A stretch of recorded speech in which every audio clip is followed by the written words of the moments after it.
Listo. ¿Qué tal? Buenas tardes nuevamente. Sean bienvenidas, bienvenidos a este espacio de lunes de ética. Hoy con un tema bastante interesante y que creo yo, bueno, al menos desde mi punto de vista, yo no tengo acceso a tan muchos temas legales, creo que no todos lo conocemos, pero siempre es muy importante. Entonces, hoy me da mucho gusto presentar a Alcira, que es, como ya sabemos, la creadora de este espacio, y sabemos que Alcira es coach MSC, mentora, supervisora, facilitadora y docente en programas de especialización para coaches. Ella ha sido presidenta de nuestro capítulo durante 2020 a 2021 y es la creadora y desde luego la conductora sigue siendo de este nuestro lunes de ética. También acá sigue impartiendo y es la creadora del curso Reescribirse hacia nuevos relatos de posibilidad que conjunta coaching, tanatología y diseño de narrativas. Y bueno, también nos acompaña el día de hoy Sebastián Calderón. Para el tema que vamos a ver, contamos con su presencia y te lo agradezco mucho, Sebastián. Sebastián es licenciado en Derecho por la Universidad de Anáhuac, es abogado especializado en derecho penal, económico, tiene una amplia experiencia en investigaciones financieras y en la ley fintech y activos virtuales. Ha trabajado en la Procuraduría Fiscal de la Federación como subdirector de investigaciones, representó a México en foros internacionales como el GAFI y la OCDE, ha negociado y formulado políticas legislativas ante el Congreso de la Unión y sirvió como enlace ante autoridades extranjeras. Sebastián también trabajó en el despacho Bongo Besser, espero haberlo pronunciado bien, como asociado en el área de disputas, litigios y compliance. Así es que bienvenido también, Sebastián, a este espacio. Y bueno, Alcira, Sebastián, ahora sí son dueños de aquí, de la pantalla. Bienvenidos. Gracias, Luis. Bueno, pues muchas gracias por la presentación, Luis. Muchas gracias a Sebastián por haber aceptado mi invitación a este espacio para que nos oriente desde el punto de vista de un abogado, porque pues nosotros nos movemos en un espacio en el cual a veces damos por hecho algunos aspectos y conceptos que no son necesariamente ciertos y bueno, este webinar no tiene como propósito ser formativo, no es una asesoría jurídica para casos concretos, sino traducir en nuestro lenguaje, el de la práctica del coaching, esos principales criterios éticos y legales que todos los coaches profesionales deberíamos conocer para ejercer con mayor seguridad. La sesión pasada hablábamos de la diferencia entre ética y los aspectos legales. Y esto tiene mucho que ver con los aspectos legales y lo que podría prestarse a una interpretación que como consecuencia pues tuviera una consecuencia. Entonces, para esos casos siempre tendríamos que consultar con un abogado que pueda darnos respuestas. ¿Por qué? Porque un coach profesional no trabaja únicamente dentro de un código ético. Repetimos todo el tiempo el código de ICF y a veces pareciera que es nuestra máxima autoridad. Lo es en cierta medida, pero hay en otra que no lo es. ¿Por qué? Porque nosotros trabajamos simultáneamente dentro de varios ecosistemas de normas éticas, legales, contractuales, fiscales, de privacidad, tecnológicas, internacionales incluso, y tenemos que entender qué es lo que rige en cada uno de ellos. Entonces, nuestro objetivo, ya lo mencioné, no es enseñar derecho, tampoco es interpretar leyes, sino distinguir la ética, la legalidad y la responsabilidad profesional y comprender cuáles son los límites de la confidencialidad para que en ese caso podamos saber cuándo consultar con un abogado y por lo menos salir con algunos criterios de decisión, no respuestas automáticas porque no las hay, pero sí criterios que nos permitan tomar decisiones. Entonces, nada más antes de darle la palabra a Sebastián, quisiera que Luis nos compartiera para hacerles una pregunta, para que entremos con el Mentimeter. Ahí está en el chat. ¿Pueden Claro, ustedes entrar? sí, he puesto en el chat, eh, hay una presentación. Ahora en la pantalla va a aparecer también el código QR, ¿sí? Y Para para que que vayan empiecen a contestando, contestar. Sí, ajá, exacto. Llevamos hasta ahora dos respuestas, cuatro.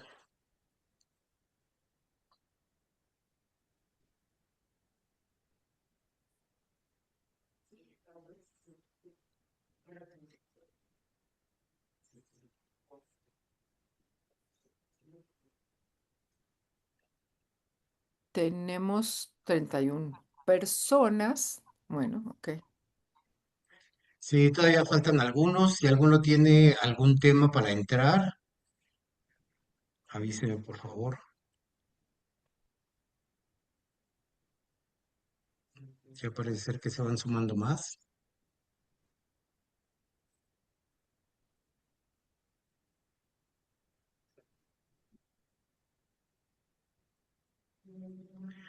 Listo.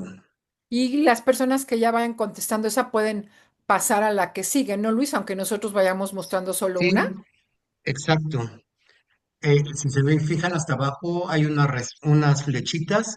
Pueden poner o hacer clic en la del lado derecho y les va a pasar a la siguiente pregunta.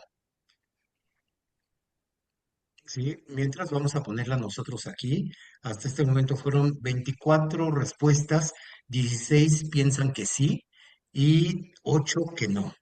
O sea, Ajá. un 60% dice que lo que dice un cliente en coaching sí está protegido y bueno, 30, ¿no? Aprox, dice que no.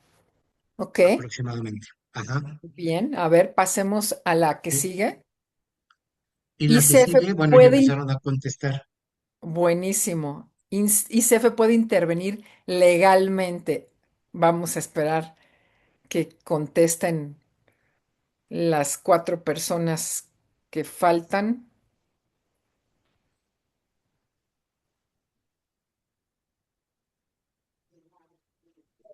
Sí. Bueno, Bueno, si parece que no. pudieron contestar la pregunta y bueno, aquí aproximadamente 50 y 50%, Un ¿no? cachitín más dice que sí, que Ajá, ICF puede intervenir legalmente y un cachito aproximadamente. dice, Sí. ¿no? Vamos aquí. Bueno, ya están 12, Esto 10. parece los goles del mundial, se van acercando Y y que fue mientras el último. contestan a mis amigos argentinos, mi reconocimiento por el estupendo trabajo que hicieron y en que nos llenaron de alegría en este mundial. Y bueno, pues adelante, Mirna, ¿quieres Muchas comentar algo? felicidades. Sí, que esta no la estoy contestando porque hay muchos contextos que hay que evaluar para poder decidir sí o no, porque no es un área completamente blanco y negro, desde la Bueno, mirada de ICF. nos faltó poner el no, el depende, ¿no? Gracias, Mirna, gracias. Y luego dice, la siguiente pregunta fue, ¿puedo negarme a declarar ante un juez? Aquí, digamos que el porcentaje menor es de la gente que dice que sí se puede negar, casi el 50%, 13 y 13, más o menos, un poquito menos no, un poquito más que un 50% dice que no podemos negarnos a declarar ante un juez y 7, como el 30% dice que no sabe. Entonces, nada más regresa lo rapidísimo, Luis, o sea, para que veamos los tres resultados. La anterior,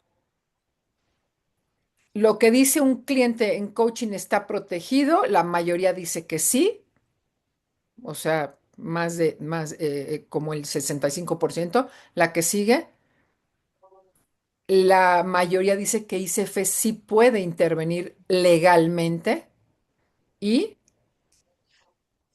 la mayoría dice que podemos negarnos a declarar ante un juez, ¿no? Y algunos dicen que no sé. Gracias, Luis, si quieres dejar de compartir. Y bueno. Con esto, Sebastián, pues tendrás un panorama general, así es que si quieres, pues compartirnos, ¿no? Entrar desde la mirada de un de un abogado que entiende lo que es el coaching, que conoce, o sea, no es un abogado que desconoce lo que es la profesión del coaching, sabe más o menos cuáles son los parámetros que lo rigen y él nos va a dar una orientación desde el punto de vista de un abogado.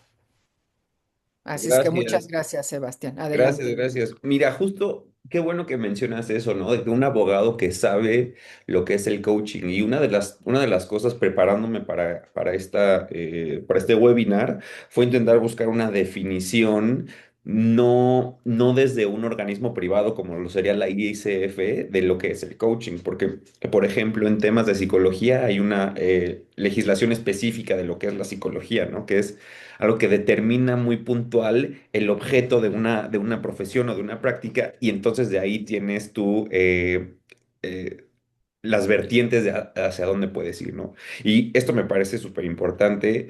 Y es algo que el coaching me parece que tiene un área de oportunidad, ¿no? Una definición concreta establecida en ley que permita a los participantes determinar cuáles son las obligaciones, cuáles son los alcances, etcétera, ¿no?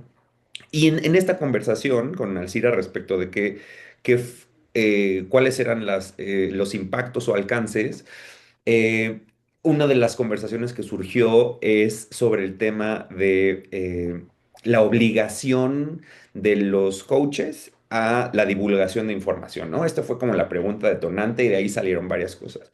Y lo primero que logré identificar es una especie de confusión respecto de con quién podrías llegar a tener obligación, ¿no? Una sería con las autoridades, otra sería con tu coachee, otra sería con tu patrocinador o quien te haya contratado, ¿no? Y ahí es donde más o menos vamos a empezar a ver en dónde estriba tu obligación y hasta qué lugar abarca, ¿no?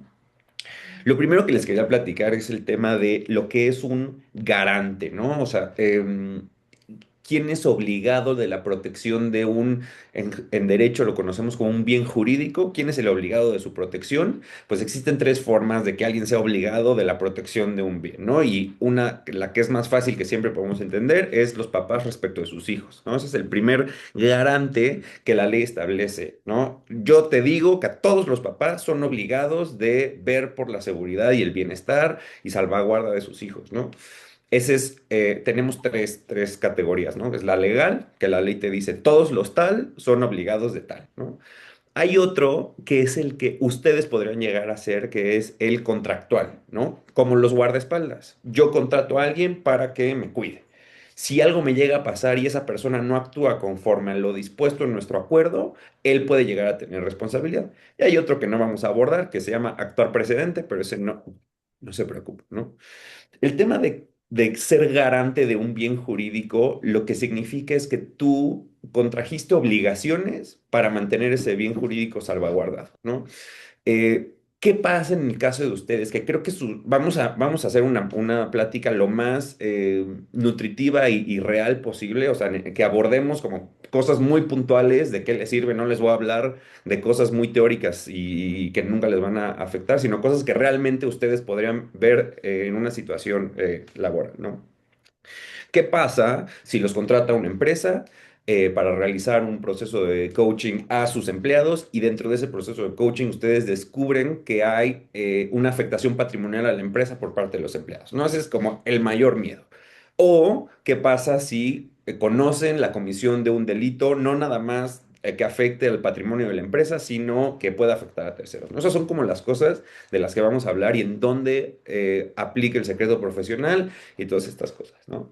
Les hablaba de la calidad de garante porque esto es lo que nos puede llegar a obligar a actuar en protección del bien jurídico. Si nosotros no somos garantes de un bien jurídico, no tenemos la obligación de protegerlo, ¿no? Eh, en caso de que decidamos sin serlo protegerlo, ahí es donde entraría el tercer supuesto, que es el del el actuar precedente. Entonces, una de las recomendaciones que yo les voy a dar durante toda esta plática va a ser: tengan el mejor instrumento contractual posible, ¿no? ¿Cómo es el mejor? Pues al final, dependiendo de sus necesidades, ¿no? Dependiendo de lo que quieran proteger, pues va a tener que ser el abogado que se los haga. estoy yo un poco en contra de la elaboración de contratos finales a través de herramientas de inteligencia artificial, ¿no? Como primer borrador siempre es una excelente herramienta, pero siempre debe haber un especialista que pueda revisar este tipo de cosas. Pero un buen contrato los va a ayudar muchísimo, ¿no? Eh, Ustedes cuando empiezan una relación con una empresa, la empresa los contrata para realizar un proceso de mentoría sobre este grupo de gente, este nivel C-suite, no sé, como sea que lo establezcan. Y les van a poner objetivos, ¿no? Esos objetivos y ese desarrollo del objeto de la prestación, eso es fundamental, ¿no? Si dentro del desarrollo del objeto contractual se establece como vamos a mentorear a este grupo de personas en pos de la estabilidad financiera de la empresa, ¿no? Si se pusiera algo así, pues ustedes llegarían a tener como cierta participación o se podrían llegar a volver garantes de la estabilidad financiera de la empresa. Y entonces si conocieran una afectación patrimonial, ahí podría la empresa decir, oye, ¿por qué no me avisaste? ¿No? Entonces siempre es súper importante que la descripción no sea tan amplia ni tan vaga, ¿no? Tiene que ser muy puntual. De hecho, esa es la gran chamba de los abogados. Los grandes abogados en contractuales, eh, lo que hacen es eso, es lograr describir perfectamente las obligaciones de las partes para que no haya problema y no haya incumplimiento de obligaciones, ¿no? Eh, si tú haces una buena descripción, eso es lo que te protege, ¿no? Y entonces les hablaba un poquito de la calidad de garante. Si tú no tienes la calidad de garante, tú no estás obligado a salvaguardarla y por lo tanto no estás obligado a informar de alguna irregularidad o tal, ¿no? ¿Qué es lo que pasa? Que el Código Penal para el Distrito Federal, voy a hablar del Código Penal para el Distrito Federal como default, todos son muy parecidos, cada código penal, tanto estatal como el federal, tiene sus cambios, pero en general se utiliza el Código Penal para el Distrito Federal como punto de partida, ¿no?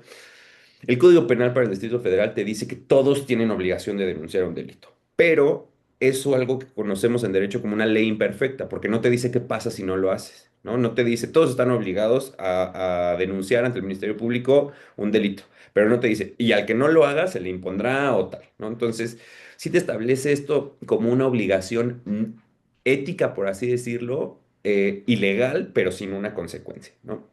Eh, y entonces, una vez que ustedes pudieran llegar a conocer la comisión de algún delito, pues ustedes ante la ley están obligados, pero si no lo hicieran, no hay una consecuencia específica ante ello. ¿Ok?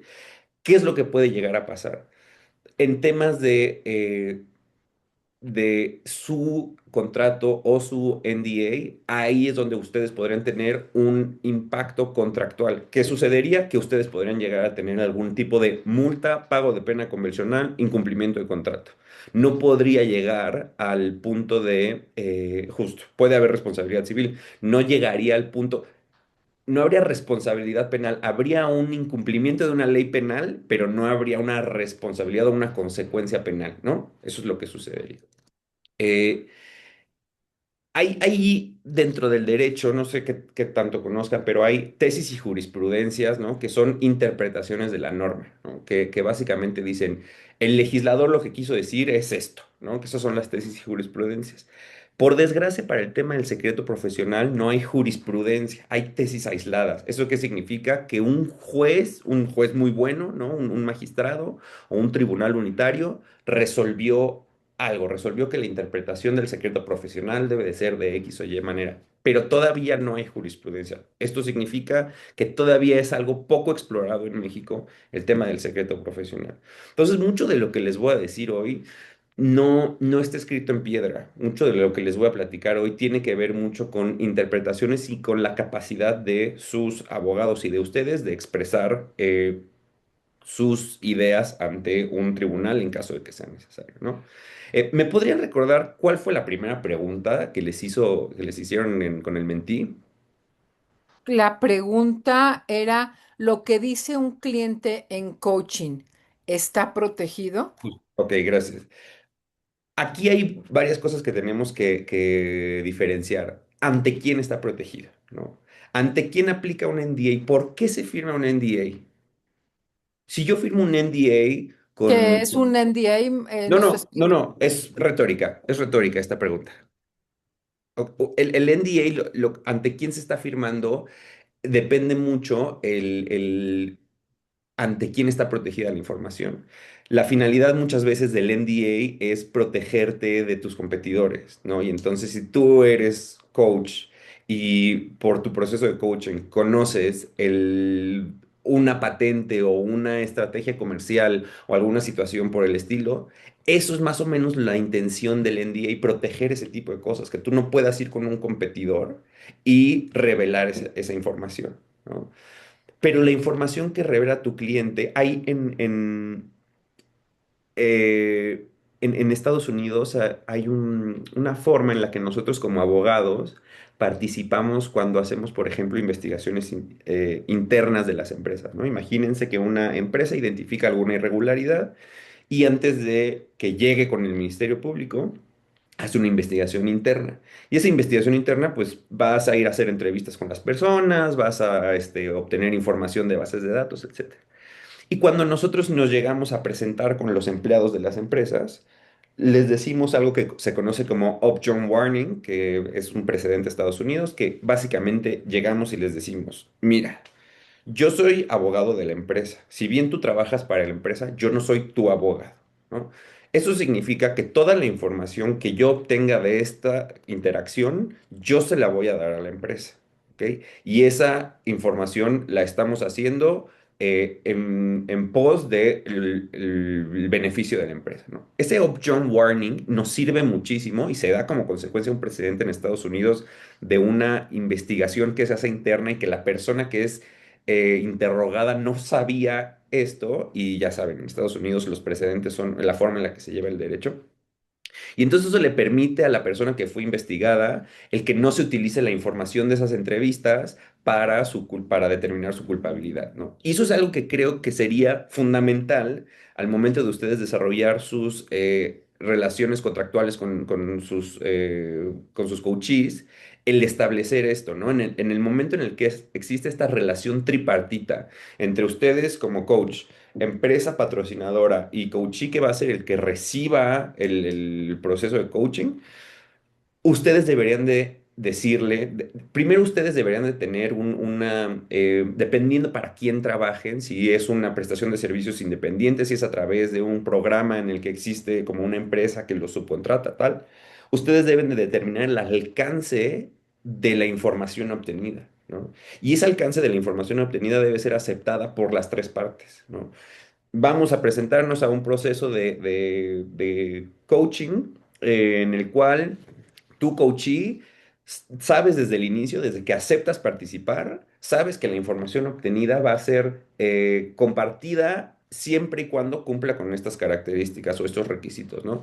Claro que en temas de información personal se puede perfectamente como excluir. De hecho, hay muchos sistemas trabajé mucho con una empresa que lo que hacía cuando hacíamos estas investigaciones internas era la obtención de la información de los servicios electrónicos, ¿no? Imaginen que estábamos investigando un desfalco y entonces sabíamos que una persona en su compu tenía información, ¿no? Y entonces lo que hacíamos era conectar su compu a través de esta empresa, extraía toda la información y antes de que nosotros como abogados pudiéramos revisar la información, pasaba por un sistema de esta empresa que excluía con algoritmos sin ningún tipo de revisión humana toda la información personal.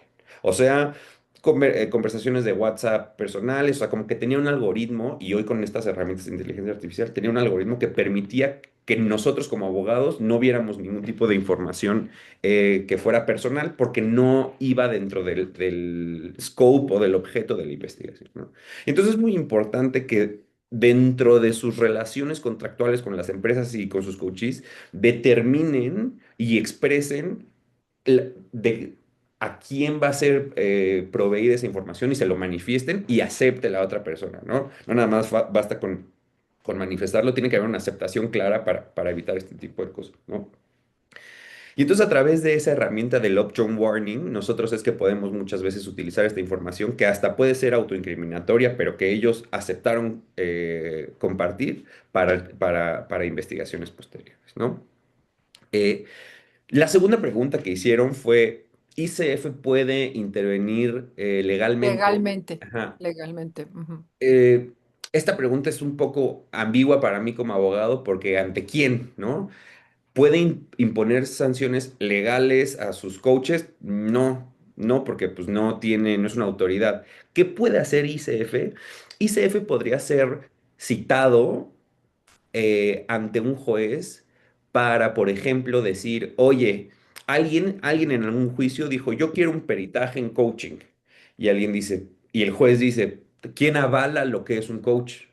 ICF. Ah, ok, ICF, tienes que intervenir legalmente. Tú, como no existe una autoridad superior, no sé, y ahí ustedes lo sabrán, si la SEP, por ejemplo, tenga una forma de acreditarlo. Pero en caso de que la SEP no tuviera una forma de acreditarlo, la ICF, como es como el máximo, la máxima casa certificadora actualmente de esa materia profesión, sería quien certificaría, por ejemplo, en un tema de negligencia o de mala praxis de un coach. ¿No? La ICF sí participaría en el juicio como una especie de órgano mediador o certificador, ¿no? Esta sería la forma en la que la ICF participaría legalmente. No puede imponer sanciones más allá de las de no pertenecer a la organización. No, puede imponer multas, claro que podría, si eso estuviera en sus estatutos, pero esas van a ser internas y serían completamente civiles, ¿no? En caso de que no se cumpliera una multa tal, serían completamente civiles, ¿no? Y finalmente me habían preguntado si me puedo negar a declarar ante un juez, ¿no? Era la tercera pregunta, ¿no? Eh, cuando el derecho penal, yo les voy a hablar de derecho penal, ¿no? En derecho civil existen otras reglas, pero en derecho penal creo que es lo que más puede llegar a preocuparles en su momento. Eh, el derecho penal tiene dos grandes códigos o marcos normativos que son los procesales, por así decirlos, y los de delitos en particular, ¿no? El código penal para el Distrito Federal, para los estados y el federal, te dice delitos, ¿no? Comete el delito de tal, quien tal, ¿no? Básicamente, un silogismo muy básico. Y el Código Nacional de Procedimientos Penales, ese aplica para todos los procedimientos en los que se quiera dirimir una controversia respecto de si alguien cometió o no un delito, ¿no? Y ahí en el Código Nacional de Procedimientos Penales es donde se establece los deberes de las testimoniales y todo este tipo de cosas. Y quiero irme directo al artículo. El Código Nacional de Procedimientos Penales tiene como las reglas generales de las testimoniales a partir del artículo 360. Eso aplica en todos los estados, el nivel local y federal. Y tiene abstenciones o deberes de guardar secreto, ¿no? Que son en el artículo 361 y 362. Se los quiero leer en específico porque no quiero platicar un poquito de esto, ¿no? Nos vamos al artículo 362 del Código Nacional de Procedimientos Penales. Dice, es inadmisible el testimonio de persona que respecto del objeto de su declaración tenga el deber de guardar secreto con motivo del conocimiento que tenga de los hechos en razón del oficio o profesión tales como, y esta parte específica de tales como es súper importante porque no menciona a los coaches, ¿no? No dice tales como un coach, pero dice tales como y te hace una descripción de varias profesiones que si a mí me lo preguntaran y si un coach fuera mi cliente y no quisiera declarar, yo lo interpretaría de esa forma, ¿no? Y dice tales como, y te dice ministros, abogados, visitadores de derechos humanos, médicos, psicólogos, farmacéuticos y enfermeros, ¿no?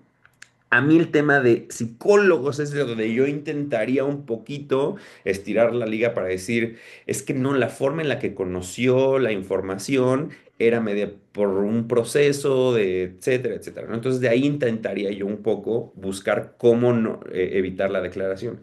Claro que esta declaración siempre tiene que ser porque ustedes como coaches no quieren declarar, ¿no? O sea, en caso de que ustedes como coaches estén en disposición de declarar, o más aún, si las partes involucradas dicen, no, sí, declara, ustedes declaran, ¿no? Y de hecho justo dice, en caso de ser citadas, no es cierto, no obstante, estas personas no podrán negar su testimonio cuando sean liberadas por el interesado.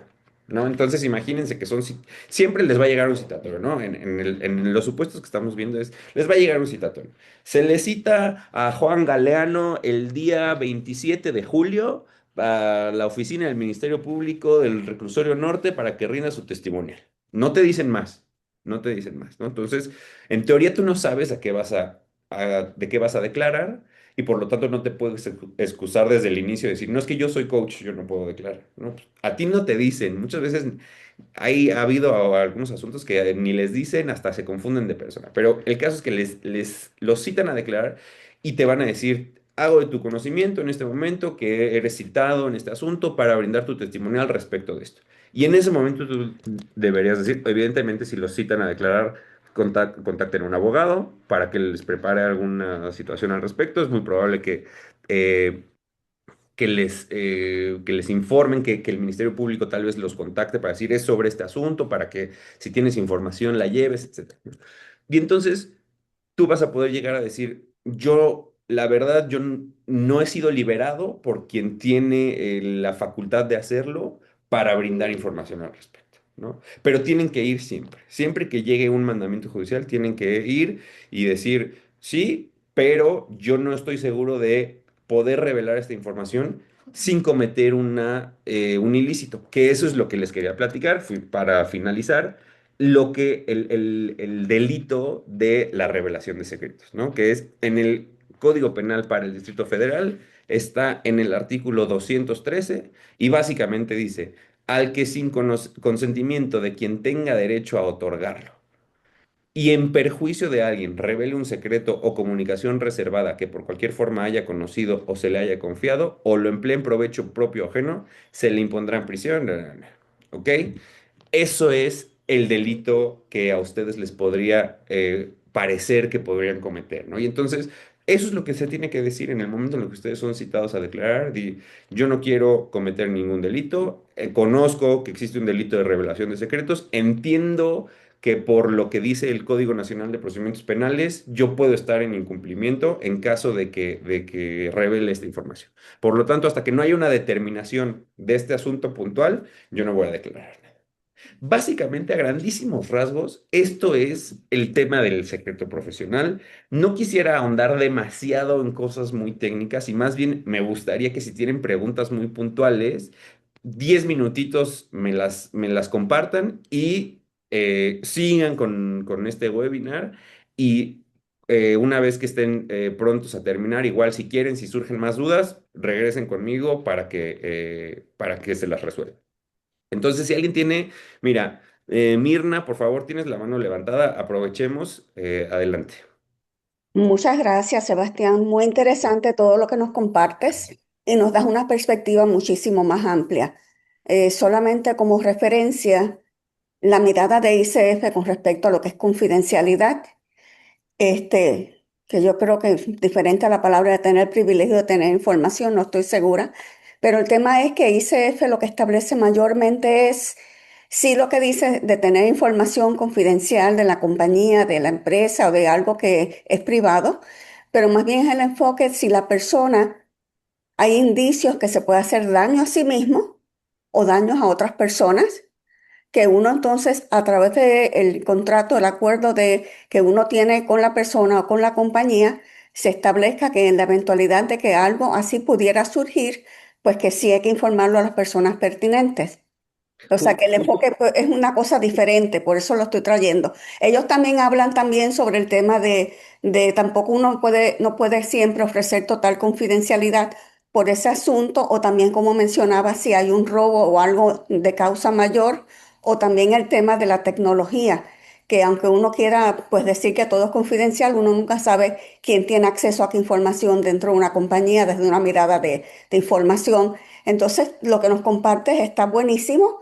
pero te quería también compartir la mirada de cómo ICF lo ve y por eso es tan importante lo que dices también del acuerdo contractual, cómo se establece, cómo se escribe. Y ahí es donde es la parte que me gustaría quizás expandir un poquito más de cuál es la mejor forma de nosotros poder saber que un proceso de coaching, las conversaciones son confidenciales y cuál es el alcance de cuando no dejan de ser confidenciales por esta y esta razón. Mira, por eso te les platicaba al principio de lo primero que hablaste, del tema de garante, de cuándo tú eres obligado a salvaguardar qué bien jurídico, ¿no? Si tú dentro de tu relación contractual no dice que lo serás, tú, no dice que tendrás la obligación de reportar a la empresa, que muchos contratos sí lo dicen, a nosotros como abogados sí nos dicen, en caso de que tú conozcas dentro de tus investigaciones que hubo una afectación diversa a la que se está investigando, tienes la obligación de informarla, ¿no? Entonces, eso es importante, ¿no? El tema de garante. Luego, tú Déjame dices... nada más aquí hacer un comentario. Por eso es que como parte de, bueno, de las competencias, el acuerdo es tan relevante. El acuerdo de coaching lo mencionamos en la sesión pasada y lo estamos insistiendo todo el tiempo. En ese acuerdo de coaching, cuando se hace el acuerdo de la relación que uno establece con quien te contrata, ahí es donde estableces esos límites de qué sí vas a revelar y qué no vas a revelar y puede estar establecido para que ahí no se entienda o se dé por hecho que no, todo lo que tu cliente te diga está protegido. No, dentro del contrato tú pones con mucha claridad cuál es el límite y bajo esos parámetros se opera si tú recibes esa información. Y otra de las cosas que habías dicho, Mir, es respecto de la confidencialidad, que ICF define temas de confidencialidad. Al final tú tienes que establecerlo en tu contrato y así lo ponen muchas veces en los contratos, así se pone, ¿eh? Se considera información confidencial y descrita entre otros, ¿no? Para darle un poco, muchas veces en los contratos, así yo lo he visto en muchos contratos, dice, se considera información confidencial y claro que la empresa va a saber lo que es confidencial para ellos, qué les importa, ¿no? ¿Qué les importa que sea información confidencial respecto de ese NDA en específico, respecto de ese proceso en específico? Y otra pregunta, otra cosa me habías dicho al final, pero ya no me acuerdo. Lo de la obligación a declarar, que ya lo mencionaste, la otra, lo de la legalidad, en realidad ICF no tiene un rol A ver. legal, digamos, dentro de los procedimientos, dentro de los países, dentro de las, ¿cómo se llama? Reglamentos Ah. locales o de país. ICF no tiene una función legal, tiene otro tipo de funciones, pero no legales. Mirna, querías decir algo, ¿no? Sí, porque el tema tiene que ver que ICF, su alcance solamente puede ser, por ejemplo, con los que son socios de ICF como tal. Hay muchos coaches que no forman parte de la ICF, por lo tanto, ahí ellos no se involucran ni tienen el alcance. Y algo que ellos establecen también es que ellos lo que pueden tomar son acciones específicas, como quizás quitarle la membresía a la persona o unas O la consecuencias como credencial. tal. Pero a nivel legal, pues todavía no creo que se haya establecido esa magnitud de hasta dónde pueda llegar. Y otro tema que para mí creo que es importante es el tema de que estamos aquí enfocándonos en México, pero como trabajamos también de forma virtual con muchos otros países, también hay que entender el contexto legal de esos otros países con respecto al tema de confidencialidad, que sí se puede, que no se puede. Algunos son súper restrictivos en Europa con que no se puede decir casi nada, entonces guardar la información de las Justo. personas. Nada más que esos comentarios. Justo más adelante comentaré algo al respecto, pero tenían sus manos A levantadas Juan ver, Daniel. ahí había una pregunta antes, bueno, un comentario de Juan que dice, sí, pero el límite de ese contrato es la ley. La ley es algo superior al contrato. Si hay una violación a la ley que surge de la sesión de coaching, aparece el problema. ¿Qué pasa ahí, Juan? Que claro que en una forma de verlo jerárquica, la ley sobrepasa el contrato, pero hay ciertas disposiciones que puedes o no poner dentro del contrato que el hecho de ponerla o no ya le da como cierta jerarquía, ¿no? Hay ciertas, en temas civiles principalmente, ¿no? En temas civiles puede haber, muchas veces en el Código Civil dice, y a falta de disposición expresa, tal. Entonces eso significa que la regla general es tal, pero si hay una disposición expresa, si entre las partes decidimos algo, entonces se aplica lo que decidieron las partes, ¿no? Esas son como cosas muy puntuales. En derecho penal no aplica. Entonces sería la única diferencia. ¿Ok? Juan Juan Daniel, Daniel, por favor. ¿quieres abrir tu micrófono, Juan? Hola, ¿sí me escuchan? Sí. Sí, Sí, pues no, o sea que yo nomás quería preguntar porque entendí la parte, quiero retroalimentar que si se refieren a que ICF no tiene un bufete jurídico que pueda socializar un abogado en algún momento que haya una extrema necesidad de un coach, de un cliente o de un no. tercero o de un afiliado, etcétera.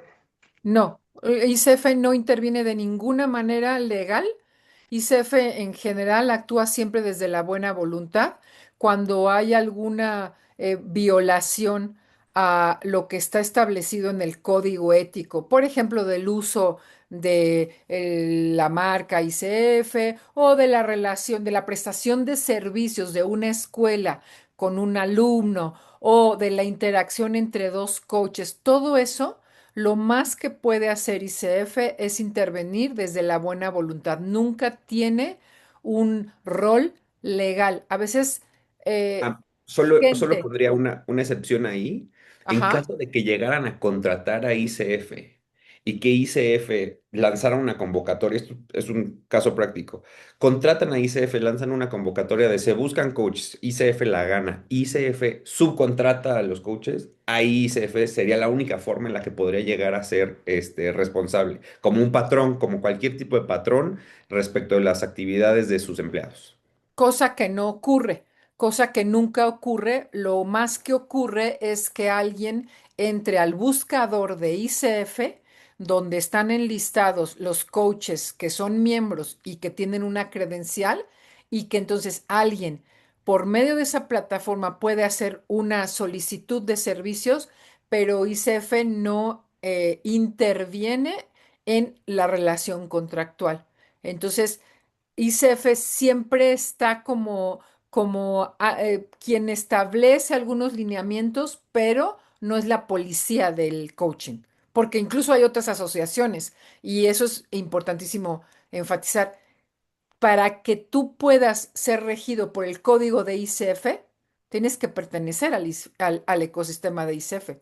Si tú eres un coach que pertenece a la escuela europea o que se formó en un programa de una escuela X, pero no tienes ningún vínculo con ICF, hagas lo que hagas, la ICF no interviene. Interviene quien, quien debe de intervenir civilmente, penalmente, pero no ICF.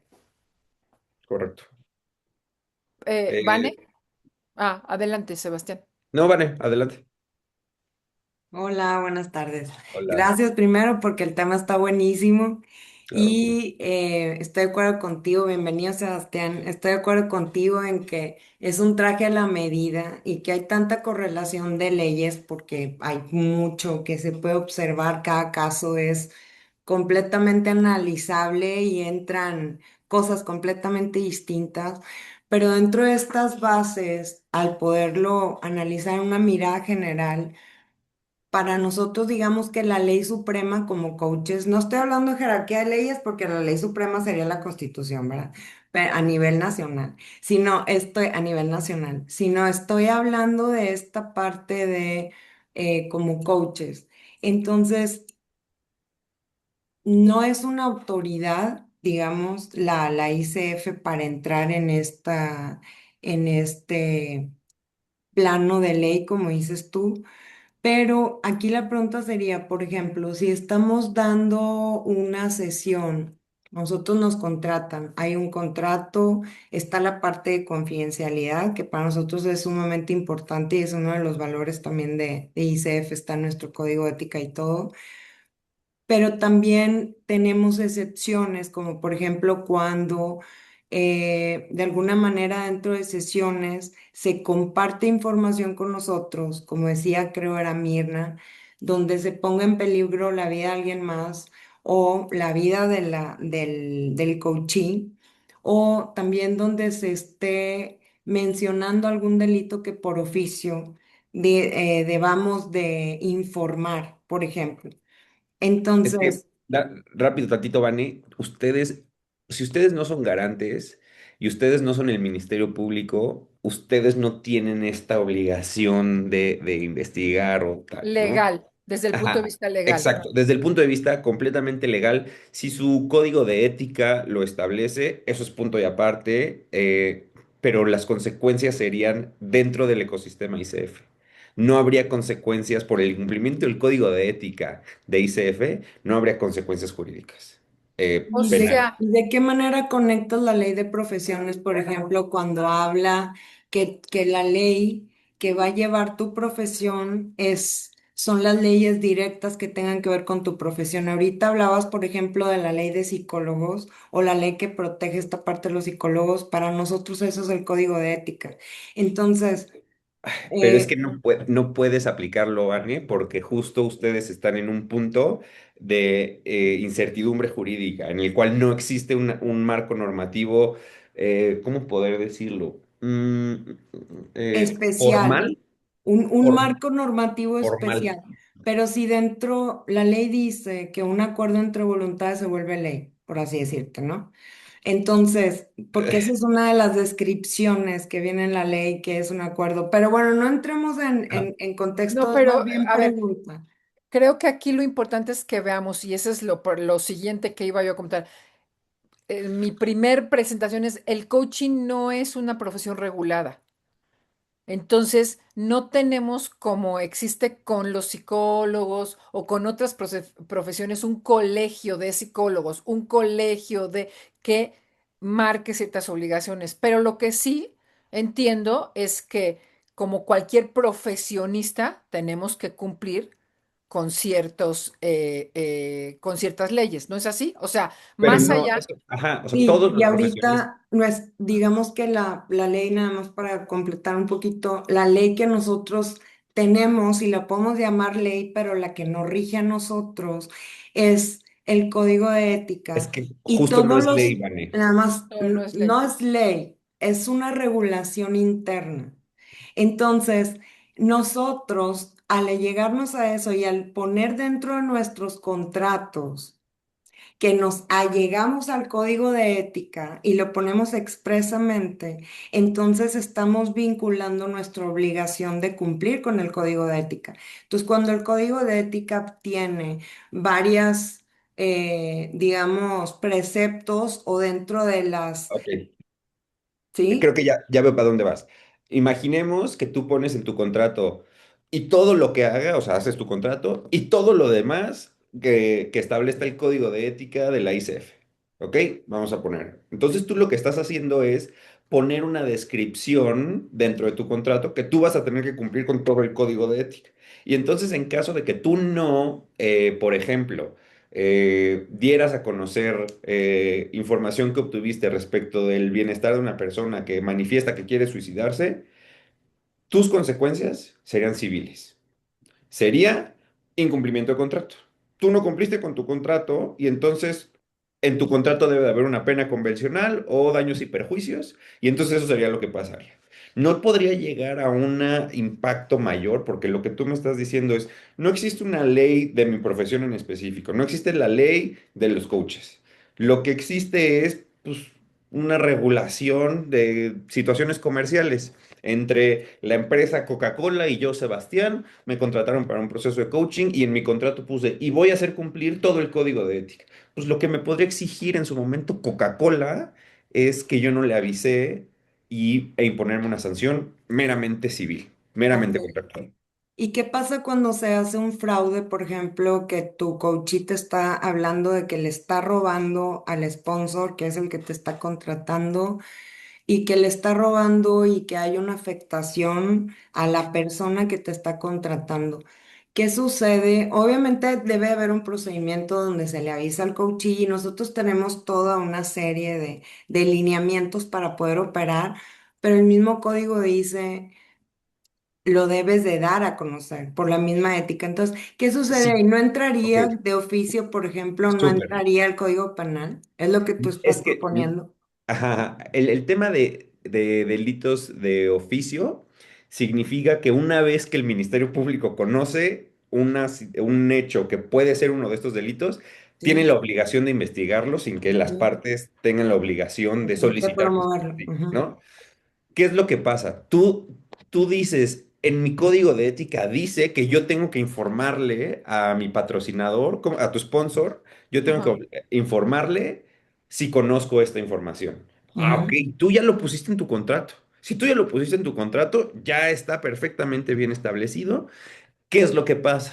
Si el coachee no conoce esa información y divulgó esa información sin conocerla, ahí es donde puede haber un problema, ¿no? Que es lo que les decía de este Upjohn Warning que a veces que nosotros manifestamos. Y entonces, ¿cómo te cuidas de eso? Diciéndole o haciéndole firmar un documento al inicio del procedimiento al coachee o tú diciéndole, oye, eh, mira, este es el acuerdo tripartito, significa que toda la información que yo conozca se la voy a comunicar a la empresa en caso de que ponga en peligro su patrimonio, su estabilidad, etcétera. No puedes ponerlo, no sé cómo está descrito en su código de ética, pero no es como todo lo que tú me digas yo le voy a decir a la empresa, porque hay cosas que no le No, interesan. de hecho No, no. no, no, Sí, no, sí, vienen justo, Pero a ver, excepciones. justo les estoy diciendo, no es así, no, no Ujú. debería de ser así, simplemente es las cosas que pongan en peligro los bienes que ustedes prometieron salvaguardar de la empresa, esos son las cosas que ustedes les van a tener que decir a la empresa. Sí, a ese es ver, el punto de Ivonne las tenía, excepciones. ya, Pero Ivonne bueno, tenía una gracias, pregunta. Sebastián. Con gusto, Gracias, con Dani. gusto. Gracias, Alcira. Mira, más que una pregunta es un pequeño comentario. Con lo que está diciendo Vane ahorita, bueno, es que nosotros ponemos en el contrato que cumplimos el código de ética. Depende de con quién estás firmando el contrato y voy a hacer esta aclaración. A mí me tocó, por ejemplo, firmar contrato de confidencialidad con una empresa por mis servicios y cuando le dije, a ver, vamos a revisar los contratos, yo tengo el mío, dame el tuyo, me dijo, disculpa, este contrato yo lo tengo regulado porque este es el único contrato que yo puedo usar y aquí vienen mis cláusulas de confidencialidad porque a mí me rigen ciertas leyes por el tipo de servicios que yo brindo.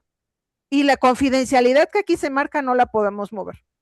Y aquí dice que me vas a respetar la información confidencial que yo te brinde, desde nombres de empleados, todo lo que marca mi contrato, pero no la puedes mover. O sea, que tú digas que tu confidencialidad de coaches X o Z, pues es qué bueno, qué bueno que así lo haces, pero mi contrato es este. Y Ya. la ley a mí me obliga como empresa a que esto es lo único que pueda decir.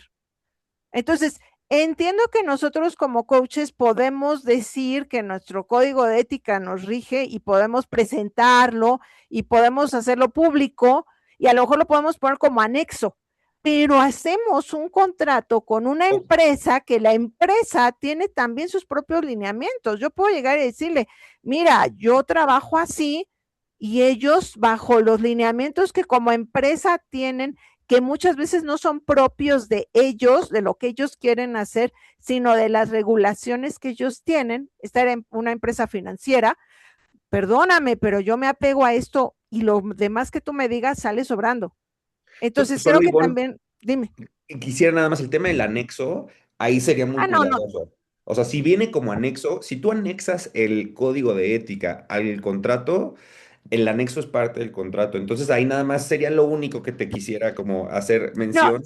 claro, y no te lo dejan porque en este caso, por ejemplo, como ellos ya tienen reglamentado qué van a poner, si tú quieres hacer X adecuación, te dicen, discúlpame, mi abogado lo va a revisar, te lo regresan y te dicen no, porque tiene que entrar dentro de esto que tenemos. Simplemente esa era esa precisión. Nosotros tenemos una manera de hacer el contrato, pero cuando llegas con tu cliente, siendo una empresa, la empresa también tiene lineamientos que los marcan para que el contrato sea de cierto tipo y que obviamente resulte cubierta su parte de confidencialidad como ellos la necesitan y de acuerdo a la reglamentación que ellos tienen por el tipo de empresa que son.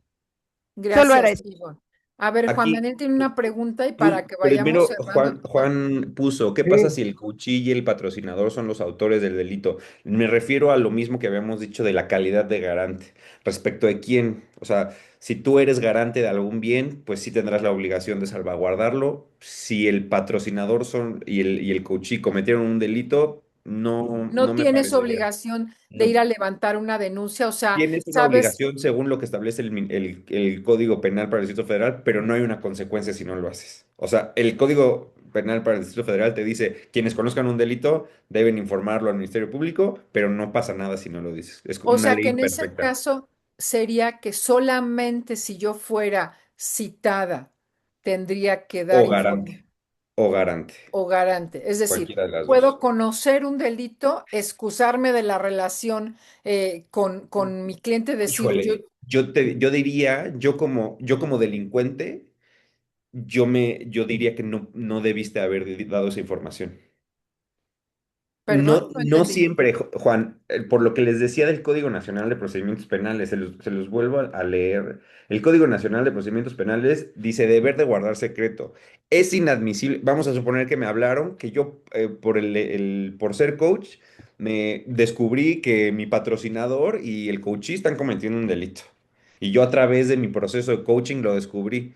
Y entonces me citan a declarar, es inadmisible ese testimonio, porque el artículo 362 dice, es inadmisible el testimonio de persona que respecto del objeto de su declaración tenga el deber de guardar secreto. Entonces, si me Como citan y me pueden dicen, ver, como pueden ver, para eso estamos aquí en esta conversación, justamente para ver que esto requerimos que en el caso de una situación nos asesore un abogado de la manera correcta, ¿no? Para tomar una y, decisión. y aquí Alex me pone, no son cómplices, no eres cómplice. Hay diferentes tipos de autoría que establece el Código Penal, pero no llegarías a ser cómplice o encubridor. Juan Daniel, adelante, tienes la mano levantada, por favor. Es quien sí, puso el... gracias. Lo que yo quería decir, ya se me está olvidando, es que en un contrato de coaching yo tengo todavía básicos, no tengo tanta experiencia en contratos porque no he trabajado, nomás tengo uno y fue el básico el que aprendí en la escuela, en la formación. Y me he dado cuenta de que, como dicen, no es solamente apegarse a la reglamentación, a las legislaciones de mi propio país, ¿no? De aquí de México, por ejemplo. Sino que, bueno, en nuestro caso sí estamos en el capítulo México y deberíamos apegarnos a los lineamientos, al marco legal mexicano, como la ley de protección de datos personales en posesión de particulares y ese tipo de leyes, ¿no? De inicio, de entrada en la formulación de un contrato, cláusula por cláusula, que pudiéramos ir tocando tema por tema o materia a materia en cuanto a la ley, pues se va sujetando, ¿no? Cada cláusula se va sujetando a una ley de algo, ¿no? Claro. Y antes, a mí ahorita que están ustedes comentando lo de que descubren un delito y eso, a mí se me hace como que se están saliendo un poco del carril. Bueno, a mi punto de vista, porque yo pienso que más bien estamos, bueno, yo opino, algo me remite a opinar, que, que más bien es no salirnos de esos lineamientos de la forma como tenemos figurado el contrato, es decir, del ley por ley, como les menciono, de cláusula por cláusula. Y bueno, con que no rompamos todo eso, para empezar, no tenemos ningún problema en la relación contractual con el cliente, ¿no? Digo, coaching, sea lo que sea una empresa, sea una persona física, sea quien sea. Claro, mira, Y otras cuestiones como si tuviéramos que perseguir un delito, eso las personas, los civiles y ni siquiera la seguridad privada está capacitada para perseguirlo. Así que siempre que se descubre un delito como tal, es obligatorio darle parte al Ministerio Público. Es decir, si queremos perseguir el delito, no que a fuerzas tengas que ir a denunciar. Yo creo que por eso no te dicen, si no denuncias un delito, te vamos a castigar 10 años a ti. ¿Por qué? Correcto, Porque justo. yo creo que eso depende de la interpretación del derecho. Y la interpretación correcta yo creo que sería esa, que nosotros, en cuanto a un contrato de coaching, lo ideal sería, para no romper derechos ajenos o propios, o faltar al propio derecho, sería no salirnos del lineamiento y del estricto apego de ese lineamiento a la ley del marco normativo mexicano, del marco legal y otras normas y todo lo relacionado, lo correspondiente. Así Gracias. que así que yo me refiero a eso, a que estamos exagerando un poco con que si voy y descubro un delito, porque si en el momento en que tú descubres que algo está pasando, cualquier delito, tú no lo puedes perseguir si esa es la pregunta.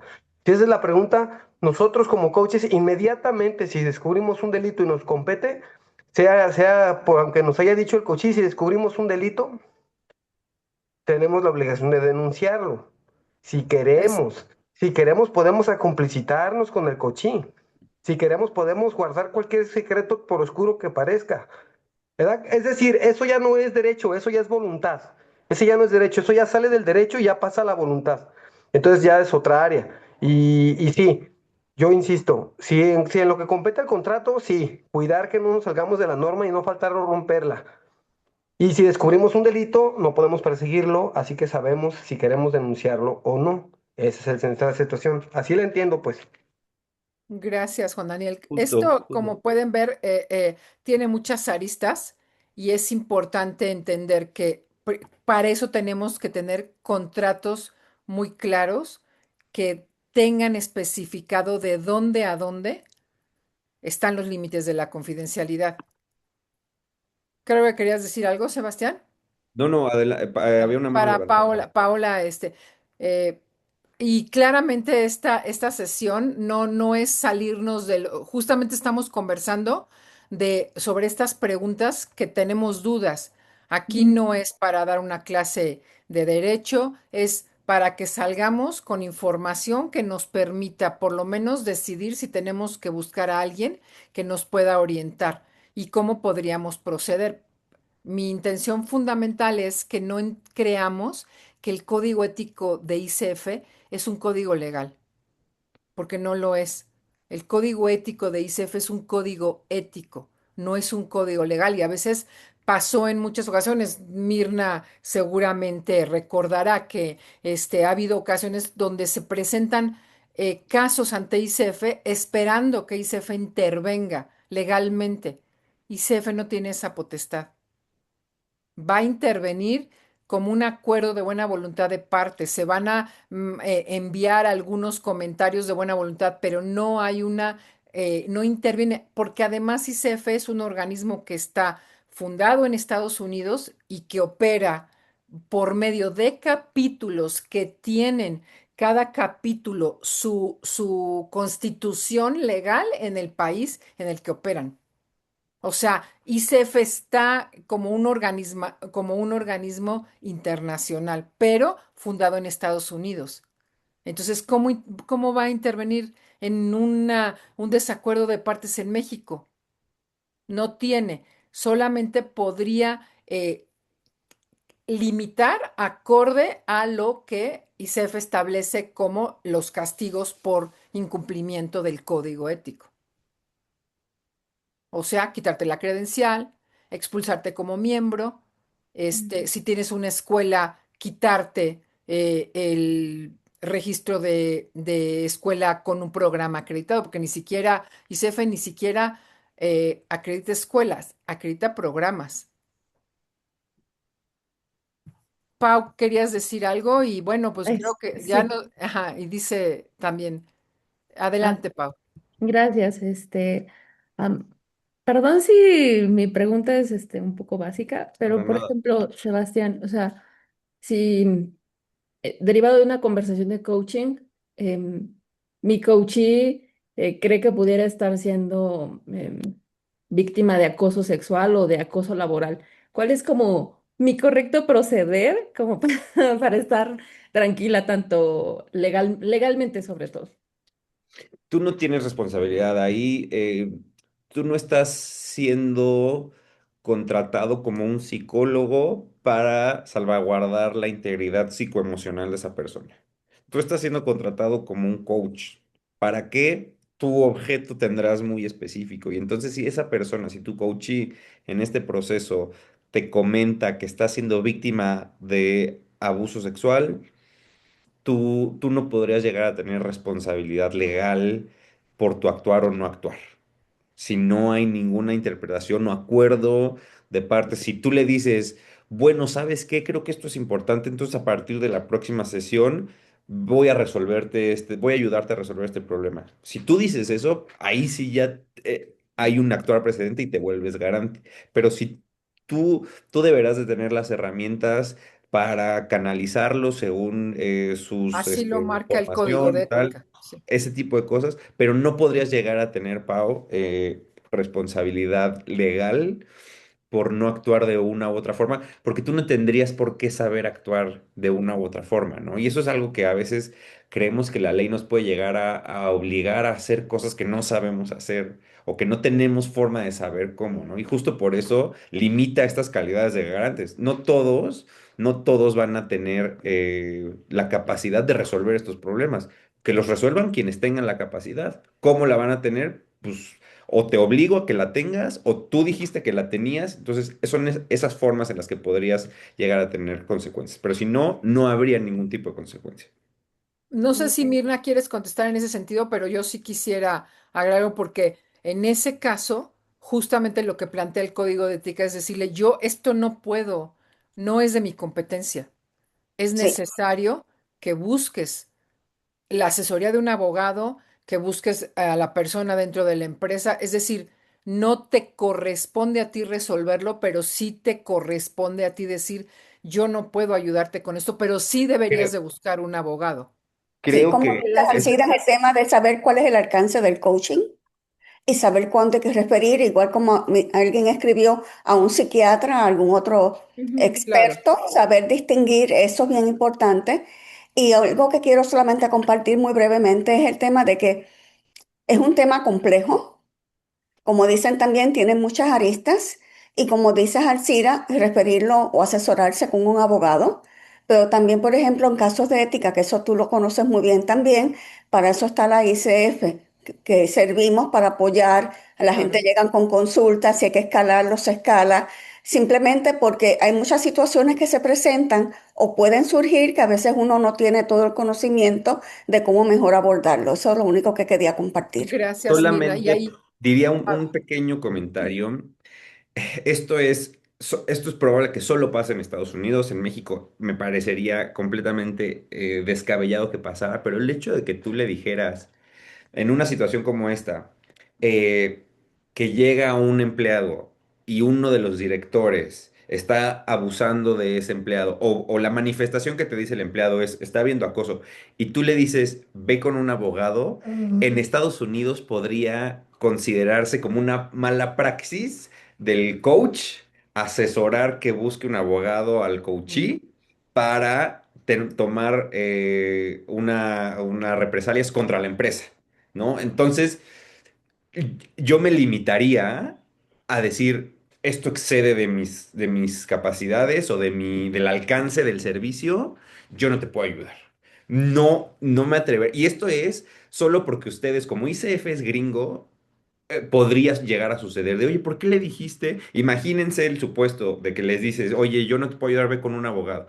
Va con un abogado y, ¿por qué nos estás demandando? Pues es que Alcira me dijo que fuera por un abogado, que esto lo debe ver con un abogado. Entonces, eso es, solo lo manifiesto porque es algo muy, muy de Estados Unidos que puede llegar a pasar, ¿no? y ante ese caso, como dicen, podríamos, primer, también otro recurso que tenemos, si no sabemos, es para eso tenemos la supervisión. Y cada vez la supervisión está haciendo algo que más va a tender hacia ser obligatorio. Así como ya la mentoría es obligatoria, la supervisión eventualmente va a ser, pero también podríamos solicitar apoyo de ICEFE y eso sí podríamos mandar una comunicación, decir, estoy viviendo esta situación y no sé cómo responder.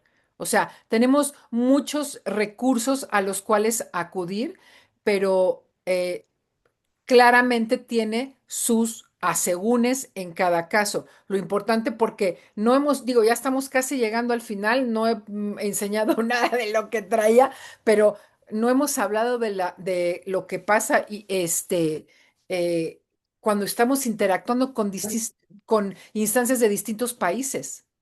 Ahora, como coaches que trabajamos en plataformas, pues rigen múltiples eh, legalidades, voy a llamarlo así, Jurisdicción. múltiples miradas legales. Y entonces también tenemos que saber que tendríamos que tener claridad de eso para que cuando enfrentemos cualquier situación, ¿cómo voy a responder ante esto?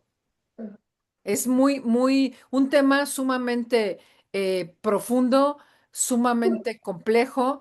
eh, Creo que podríamos, como dice ahí Pau, podríamos hacer la segunda parte, ¿no? Y tendríamos puedo yo, si ustedes consideran que este es un tema en el cual deberíamos de continuar explorando, puedo yo solicitar mayor información de cuál sería la participación de Global, de ICF Global como tal, si se puede solicitar, por ejemplo, un peritaje en caso de ser necesario, si en el caso de una situación como esta tenemos responsabilidad, si yo le digo que vaya y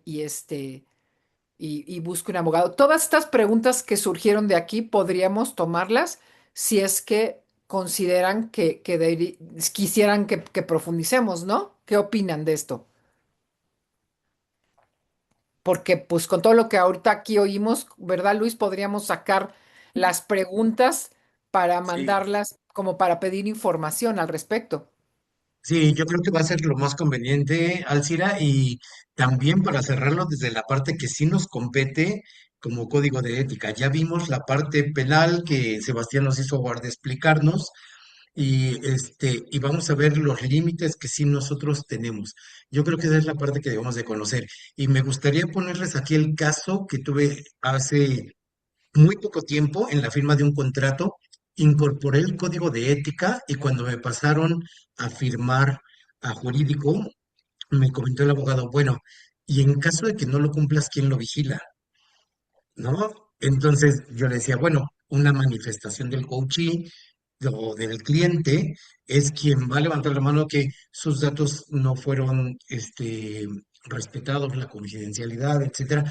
Dice, sí, pero fuera de otra cosa, incluso aunque se incumplieras en ello, no puedo demandar porque justo la ICF no va a actuar como un ente jurídico que te pueda imponer una sanción por esta parte, ¿no?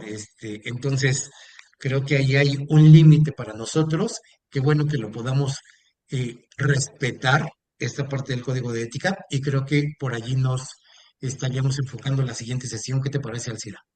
Creo que Tanto de sí, la Luis. ley de Así es datos. que tenemos también que, de hecho, cuando estuvimos, o sea, en 2020 y en 2021, tuvimos la presencia de un abogado que habló de todo lo de la protección de datos, que insistió, o sea, nos insistía en tener nuestros contratos bajo lo que marca la ley de protección de datos, porque ese es otro punto bien importante que tenemos que tomar en consideración. Nosotros podríamos estar cumpliendo con el código de ética, pero no así con la ley de protección de datos. Es decir, no porque tú cumplas con toda la parte de la ética, necesariamente estás cumpliendo con la protección de datos. ¿Por qué? Porque recibes información, porque la tienes que guardar, porque mandas un correo, porque tomas datos de tu coachee. Es decir, son dos aspectos que también hay que tomar en consideración. Una cosa es el código ético, que lo cumplamos o no, pero eso es distinto, aunque en el código ético se menciona que tenemos que hacernos responsables de cómo manejamos la información de nuestro cliente, podríamos no estarlo cumpliendo. Ujú. Y Exacto. ahí sí, nuestro coachee, si hubiera una violación a eso, podría haber una consecuencia. Por eso este abogado nos decía, no sé si recuerdas, Mirna, cuando estuvo, bueno, ¿quién estuvo? Nos decía que, por ejemplo, en los correos que enviamos, los mails donde estamos interactuando con nuestro coachee, tendríamos que poner abajo la leyenda de protección de datos, que si hacemos tomamos notas durante nuestra sesión, hacer de su conocimiento que destruimos la información, todo lo que marca la ley de protección de datos.